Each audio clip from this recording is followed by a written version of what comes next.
अगर आपको हमारी वीडियो पसंद आए तो उसे लाइक, शेयर और सब्सक्राइब जरूर करें। नमस्कार दोस्तों, मैं श्याम वशिष्ठ और आप देख रहे हैं पीआर खोज। संत नामदेव रोहिला टांक क्षेत्रीय सभा के राजेश रोहिला बने प्रधान।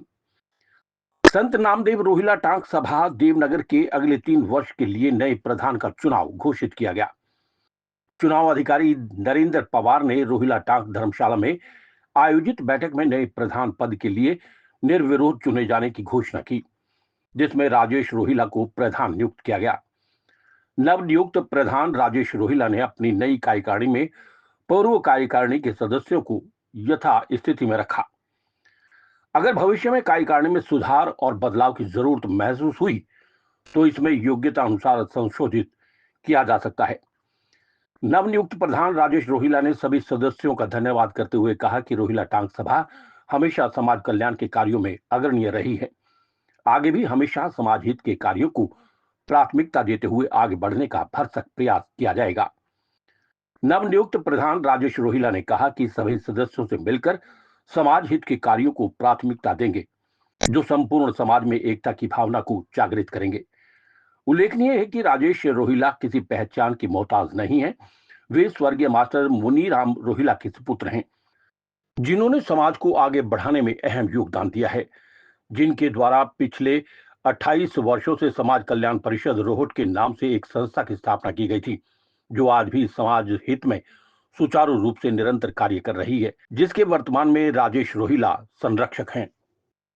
आप लोगों के सहयोग से, आशीर्वाद से और जो पूर्व कार्यकारिणी थी उन सब के सहयोग से मैं शायद इस काम को पूरा कर पाऊं और मैं आप लोगों से सहयोग की और आशीर्वाद की पूर्ण कामना करता हूं। और इसके साथ साथ मैं ये भी कहना चाहूंगा, जैसे प्रधान जी ने मेरे को कहा कि विजय से मेरा थोड़ा सा गर्म स्वभाव है। वो गर्म स्वभाव इसलिए अब तक था क्योंकि मेरे ऊपर किसी भी तरह की कोई जिम्मेवारी नहीं। जब घर में कोई लाडला या छोटा आदमी होता है तो उसका लगभग इसी तरह का स्वभाव बन जाता है।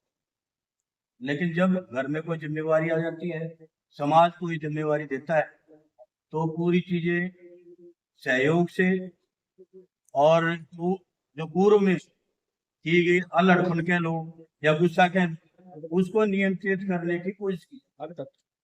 और मैं आप लोगों से ये भी आभार और धन्यवाद व्यक्त करूंगा कि इतनी कम उम्र का होने के बावजूद भी मेरे पे आप लोगों ने विश्वास जताया और मैं आपके इस विश्वास को, भरोसे को पूरा उतरने की कोशिश।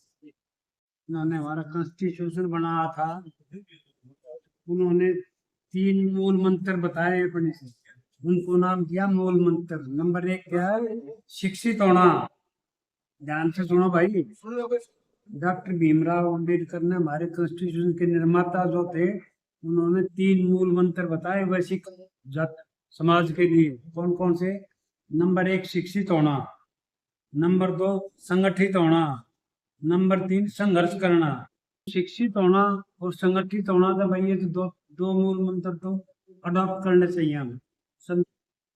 शिक्षा के बगैर कुछ नहीं है। बिल्कुल ये अच्छी बात है। चलो मैं तो के बताऊं, ये सबको ऑलरेडी पता है, ये बात सबसे अच्छी है।